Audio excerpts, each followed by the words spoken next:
go through once. Okay, fine. So are you from Kolkata? Would it be safe to assume No, that? no, I'm from Assam. Okay, Assam. Okay, fine, works. Okay, so quickly, so I know the college has been in a little bit of in a reputation hustle. So some of the juniors reached out to me, and I have been mentoring your senior batch as well. What I told a little bit about me, what this session is going to cover is basically how you prepare for SIP. What is the preparation, a sound preparation looks like, where you can actually improve what you can study in the coming year or so, and then how does it propel you to new heights and get a good final placement. So that's what we are going to be covering today. If you can be so kind, you can let your peers know. If not, I am already going to be covering it in I'll be uploading it in the YouTube. So I'll send you the link, or your peers the link, the same way you got the link.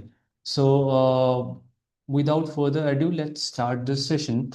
And please, if you are spending time, and as there are less people, obviously due to Navratri and other commitments, I don't think the link has reached out to many people.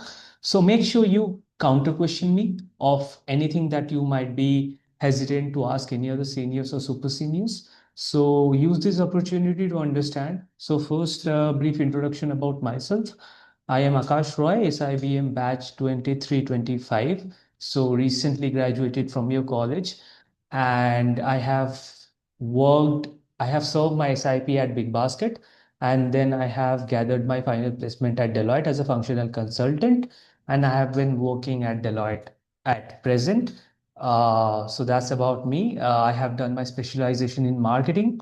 Prior to that, I have been a computer science engineer in BT and done my BTech from SRM University. Then I was working as a sports journalist. I was one of the few independent verified Twitter blue tick checkmark verified journalist in India. So I also hold the record for being the youngest independent journalist in India to get verified. So that's all about me. Marketing is a thing that I love, and I should think according to the market conditions. Your priority should be, you know, I would advise greatly to people who are listening to, actually be inclined towards marketing because the roles are plenty. Finance, if you want to do, be open for general management roles as well. And that's about it from my introduction. Now let's talk about you guys. So I was in the very same boat as you guys 2 years ago around this time.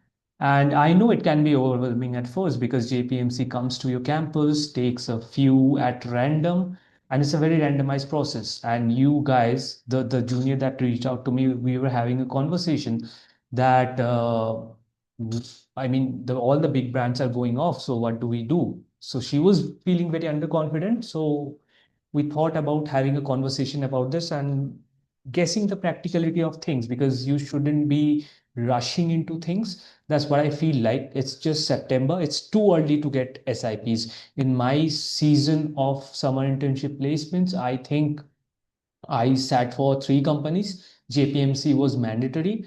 All the other in betweens, whatever was offered, I think me and my friends were tanking it confidently because I don't think SIP actually determines what final placements you're going to get. But obviously, if you are inclined towards marketing, you guys also have two soft freezes this year. Just confirm.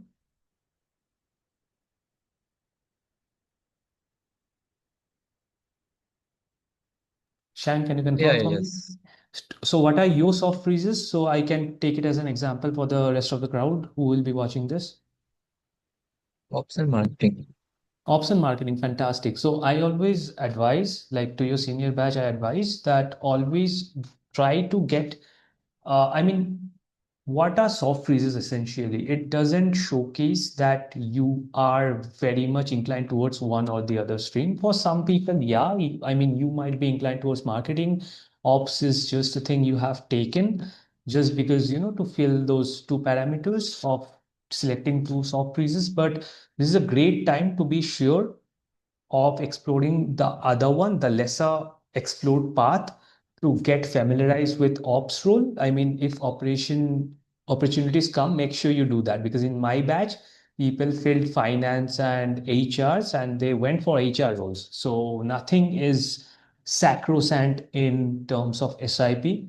You get an SIP, that's good enough for this season. And the next one, I am sure you can pick a stream of your choice and you can really get opportunities. In companies, however, like JPMC, they force you to take a particular major, but you don't have to do it for the other companies. I will say if you are confident, if you have work experience, obviously be picky. I know the market conditions are not very much inclined towards you being picky, but whoever has some work experience, if you're not a fresher, I think being picky is the right amount of confidence that you need to get a final placement in accordance with your dream job role. Talking about SIP, another important thing that freshers look out for is the money. I say just try to break even with the salary that you get. Rather, I would say get a brand into your resume that gives a long amount of traction that propels you to new heights. And that's the purpose of an SIP. SIP is important for two reasons.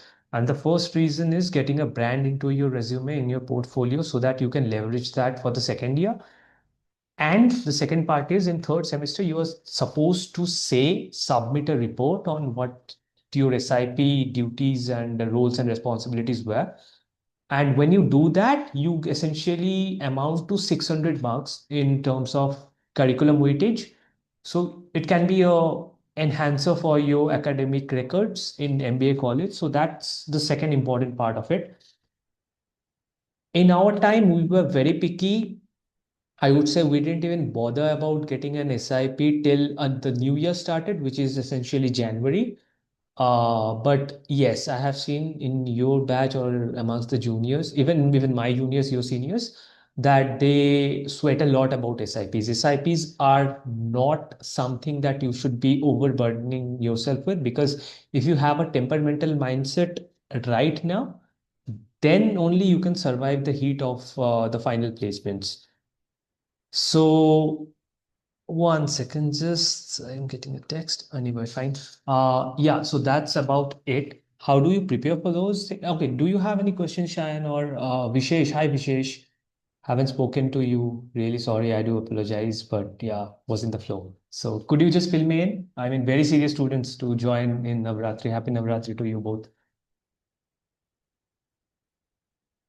You can just unmute yourself, connect to the audio, and just speak your mind, dude.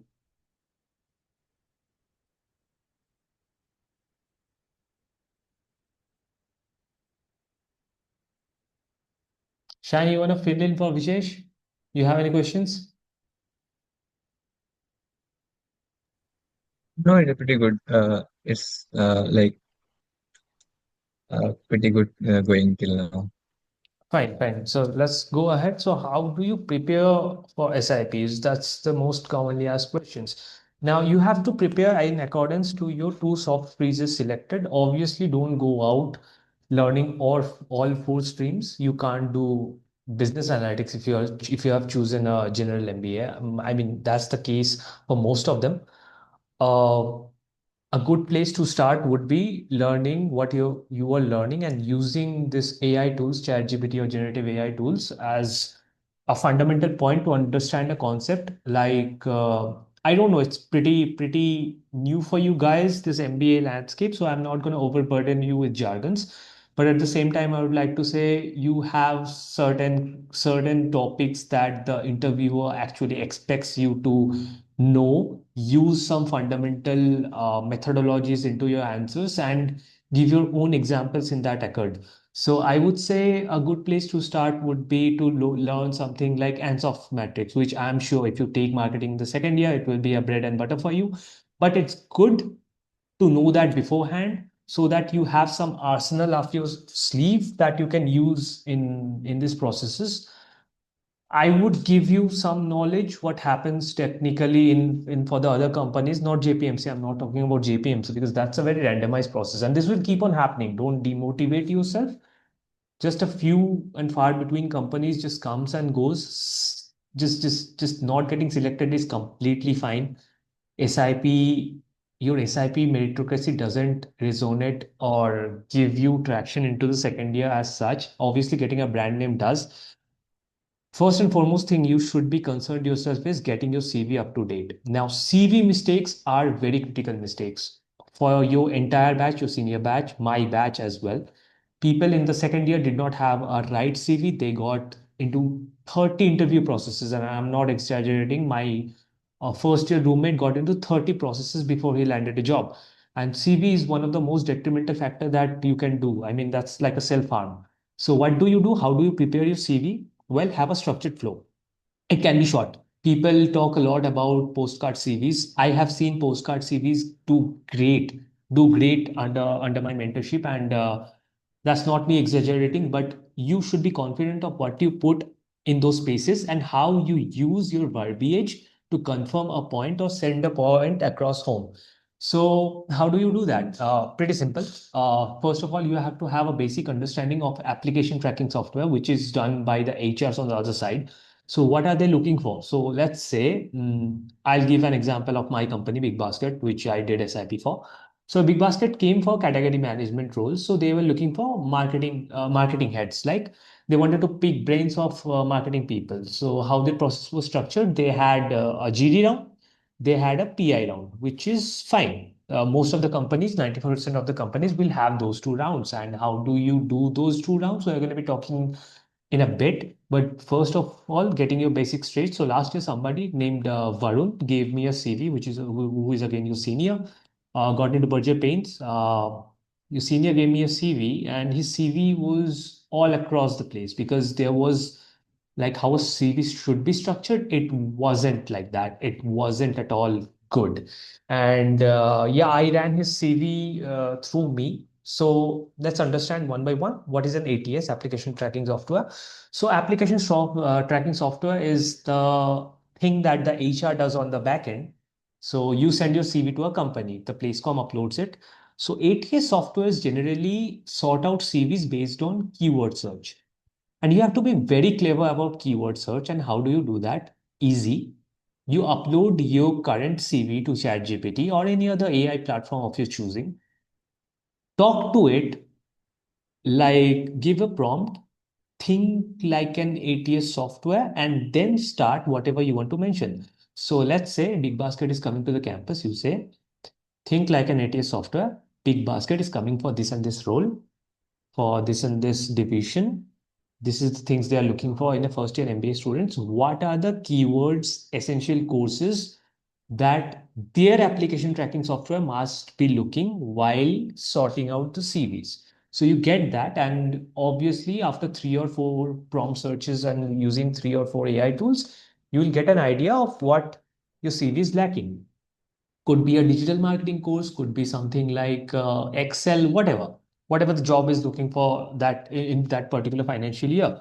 So according to the job description, it will map out courses for you. Then you can do the easy task. You can just go to LinkedIn Learning, because if you don't have time, go to LinkedIn Learning. Whatever gives you that perfect keyword, search an equivalent course for 4 hours, 3 hours, whatever time it may be. It doesn't take more than, I think, 4 hours to complete a LinkedIn Learning course. Just get a flow, get the hang of it, complete it in a day sitting. uh, Go to the placecom, get added that to your CV before the company comes in for the job. Submit your CV, get your CV, like do 2 3 courses. Now, I never recommend to do LinkedIn Learning courses, but in this case, I'm telling you, this is the like last ditch effort. Now, if you want to add generalized courses, Forage courses, Coursera courses, and all, you are free to do that. You are free to learn as much as you want. That's not an issue. The issue comes when a particular company is coming on campus and you need a few and far keywords to just like on an immediate basis. Then you do this LinkedIn Learning course just to get across and get your CV shortlisted. That's the first thing you need to do. You get your CV shortlisted. CV should contain pointers where it should be quantified. I'm sure your Placecom has told it, but I don't know if you know, you guys know how to implement it. So why don't I show you an example? Like this is kind of like the first. Okay, let's talk while showing the CV. because this is like the final year placement stuff. But can you see the screen? If somebody can confirm, it will be very beneficial for me to venture across. Can you confirm, guys, please? Yeah, visible. Yeah, okay. Let me quickly run you through. So, see, prior to joining the college, I had done an internship in Sportskeeda. So, how do I mention that? I mentioned I quantify the data, earned 333,000 reads plus reads in 13 months. So, that's a quantifiable data. And you have to bold out the parts where it's quantifiable, and it should be like, if they take a glance, if the ATS is not doing it and it's in the final interviews of GD, they just get a view in sentences where it makes sense. Now, in second one where I worked, this was my work experience, I just highlighted the part of felicitated, delivered, Africa. So you just read the bold keywords, you will get a brief idea what this line is trying to say, because they don't have time. So you should respect their time and be mindful of what you are presenting in this one page document, because that's going to set the course for your career. So be very serious about it. Spend time with your CV, talk to AI, do anything you want to make this flawless. And when I say flawless, it essentially means impressive, as well as omit mistakes from this one. So delivered, facilitated, Africa 1.3 million sounds about something happened in Africa, something was delivered and facilitated, so a streamlining process, maybe 1.3 million is something related to count. Sounds impressive enough. Earned rupees 3.87 lakh. We are talking about money. Money is always a shining factor into this glitz and glamorous world. You actually do that if you have worked in analytics, leveraged Google Analytics to optimize. So learn how to make a sentence as per your resume. This all helps. Obviously, talking about certifications, I mentioned. See, this should, by second year, just not talking about the first year, by second year, this should make a coherent story.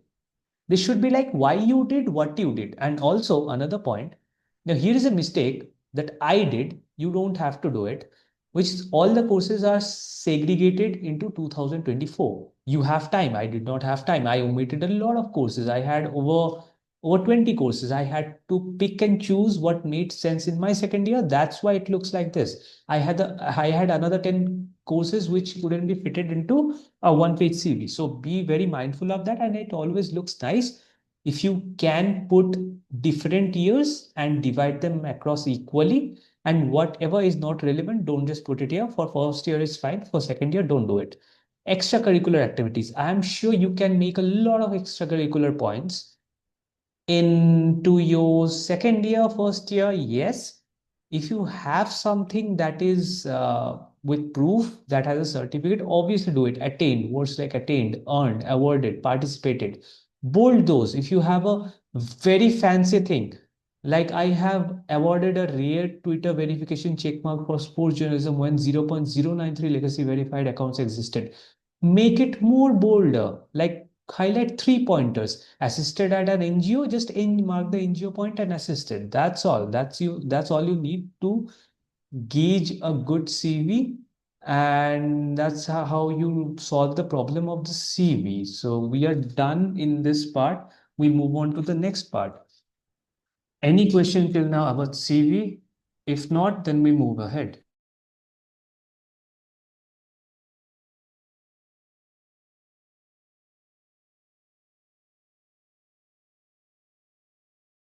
Guys, and anyone can ask any questions. This is very unofficial. I'm just doing it just because I like to do it. So you can have a conversation. It's not gonna be like there's no stupid question for this session. So you can ask anything that is bothering you at this moment. I know it's a very stressful situation. You have paid your dues, you have paid your money, you have taken loans, you have come to this college. So the purpose is to get a good job.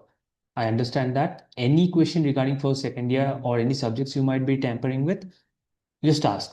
Make it conversational. I talk a lot, I know, but we just talked about a very important pointer that gets your CV shortlisted.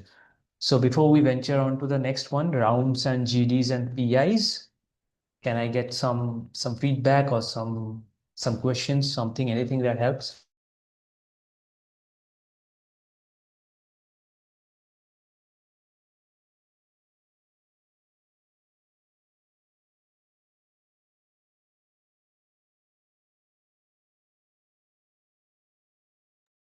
Just ask, guys, it's fine. First, get out of this hesitation of speaking. This will not help. That's what I'm saying. I mean, get into the habit of actually saying, if it's fine, we'll move ahead.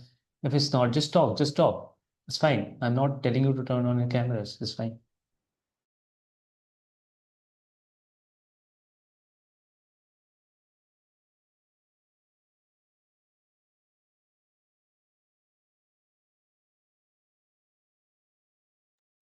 That's not a great sign, but we move ahead, I guess, if you don't have any questions. So I have to move ahead. The next part is obviously the processes that happens with you. So I have um, just give me 1 second. Okay, so let's talk about the next thing, which is GDs and PIs. Most two common most topics or two selection stages where you come, you most of the people are very underconfident, and again questioning my credentials of why should I be giving a lecture on GDs and PIs. So I have participated out of curiosity in like 10 plus GDs in the campus, and I've never been eliminated once. And people used to be scared of my GD skills. I never prepared for my GDs, so I'm giving you an outsider's view of how to not prepare for GDs and still end up as the best speaker in the room. Because when you leave, they're gonna remember your name. That's your fundamental aim of the day. So how do you do that? How you crack a GD is what we're gonna speak about. So enough of beating my own drum. Uh, okay. So when Big Basket came, or a company that I applied for, Mastercard came, and I was in the top three finalists. And obviously, they had a lot of due to my work experience in journalism. I think I was not given that role, but anyway, that's my one and only rejection in the final round. That's not the GD. GD part is quite glamorous. So what do? You keep an open mind. There are a lot of people in your college or your peers. When you go to a GD room, any topic thrown at them, they will quote numbers, they will quote facts and figures.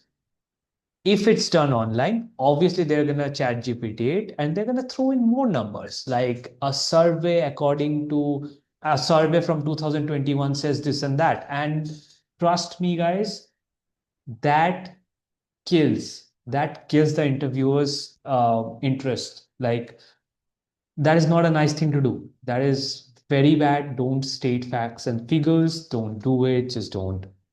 Be confident in your own approach. They know if it's a new topic, it's a fresh topic. You're not supposed to know everything, but you can have your views. You see news channels, right? People come, they don't have a grasp of whatever is being said. They don't know about the constitution, they don't know about laws, but they do certainly have their own opinions. And me being a journalist, yes, the news examples will keep on coming, but yes, you don't have to know everything, but your point of view, your mindset, your clarity in thinking, that's what they're looking for across the table. So make sure you do that. You maintain your decorum. There is no I in GD. Often people make a mistake and they are often selected. Even they are selected if they speak in number of times because the people across the table don't even know this. GD should never start with I. Sentence like I think, I do. Doesn't matter who I is. You should be giving your opinions to the table. You should be having a discussion, not a debate. And that's sacrosanct. You can't be disagreeing with someone. I have seen that happen over times and times again. People say, I disagree with his point. I would like to add. There's no I. You are not supposed to add anything to a GD. You are supposed to present an opinion which the group can talk about. If you give good opinions, good thoughts, line provoking thoughts, people catch on to that. They take your name. That's your point making system. You You earn those virtues by making a good point. So in my GDs, I remember I often used to say a point that can be a little bit controversial in a gray area, and people used to say, well, as Akash said. So as many times as they are reiterating your name, you are getting shortlisted for the next round. So that's how likely you increase your chances. Obviously, if you don't have much idea about how the world works, you are lacking in your GK, definitely develop that. That goes without saying. I'm not saying not to study, not to have the virtue of knowing things. Definitely do that.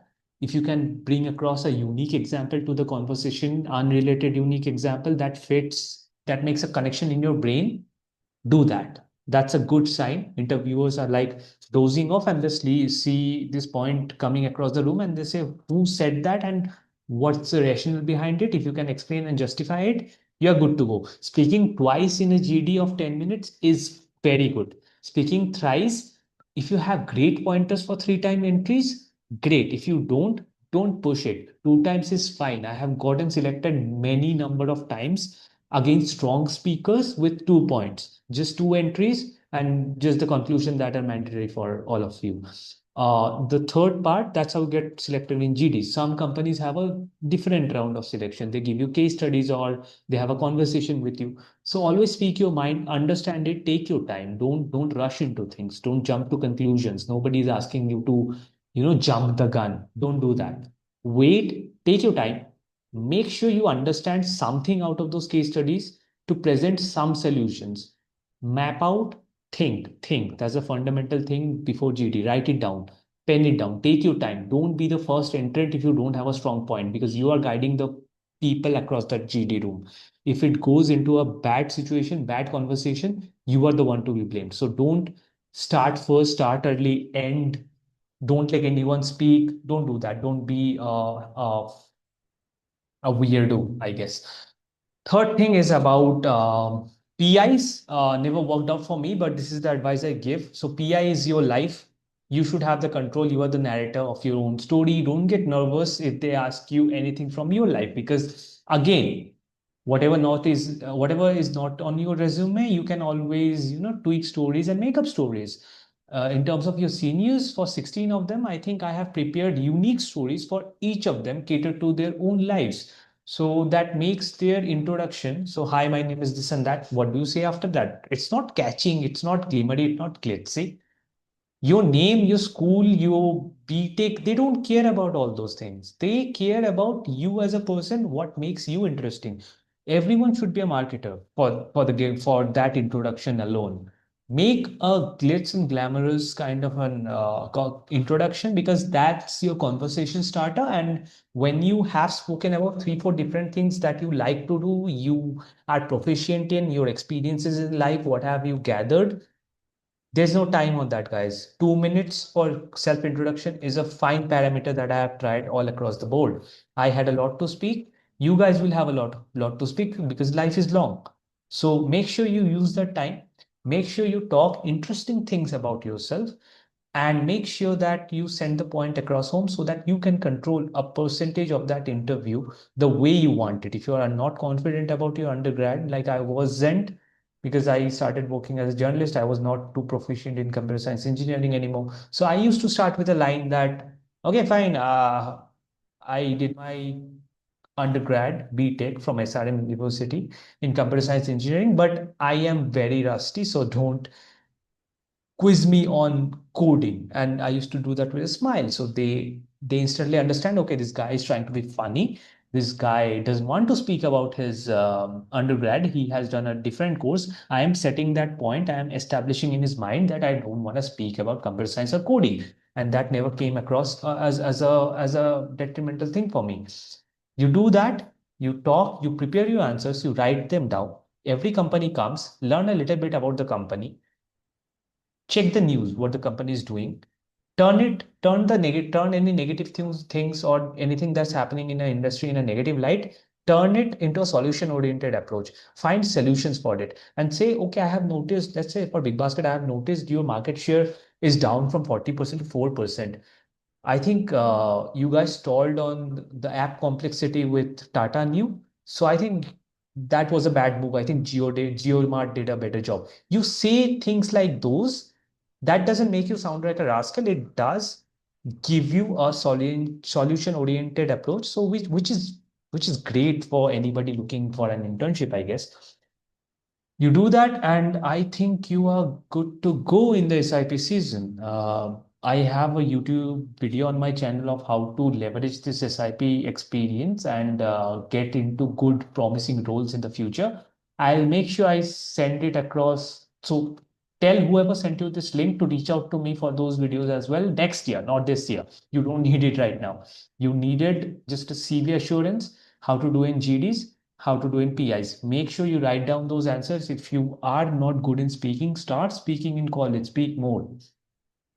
English, I know there is a lot of language diversity and diversification these days. There is language imposition, but that's not going to cut the cake. You have to be good in English. That's a prerequisite in MBA colleges across the board. You cannot shy away from it. The longer you are hesitant to try to speak more, the longer you are denying yourself a good opportunity. Opportunities will come, guys. Have patience, have the virtue of being patient. Wish you nothing but the best. Reach out to me if you have any queries. If I find the time, I mean, I usually am busy in the weekend. I mean, during the weekends I'm a very little bit free. So make sure you use the time. You send me a text if it takes time. If it's not the weekend, I always try to reach out to my juniors. Give a brief introduction about yourself. If you're struggling to make who are you, those kind of templates, and I think you're good to go, guys. Just don't panic. Don't hit the panic button until it's March for final placements as well, for SIP season as well. If you don't get an SIP, worst case scenario, if you don't get an SIP, there is a Finalytics course. If you're looking for finance or analytics to understand, there is a Finalytics course, costs about 3,000 rupees or 4,000 rupees. You can stay at home, develop and sharpen your skills. I mean, any lost battle is still not lost until you find yourself as the loser. So even in detrimental situation, there is an escapist route. Make sure you are you're sound minded to do that. People have done that and they have still converted Wells Fargo and other places. So there is always a positive story. You just have to be a voracious reader to understand that everybody has had this time, everybody has been through SIP season. Sometimes it doesn't work, but it's okay. It's absolutely fine to be in your shoes. It's good to have some kind of nervousness. With that, I conclude. This was Akash Roy. You can follow me on Instagram at the rect joker. You can reach out to me on LinkedIn. You can search by my company Deloitte, USI, which stands for US and India, and I will be hoping to help you. If you don't know my number, make sure you reach out to your seniors like Chirag, Divya Guliani, Sweti Kumari, um, Shreya Agarwal, whoever you can. I mean, Big Basket people already know me.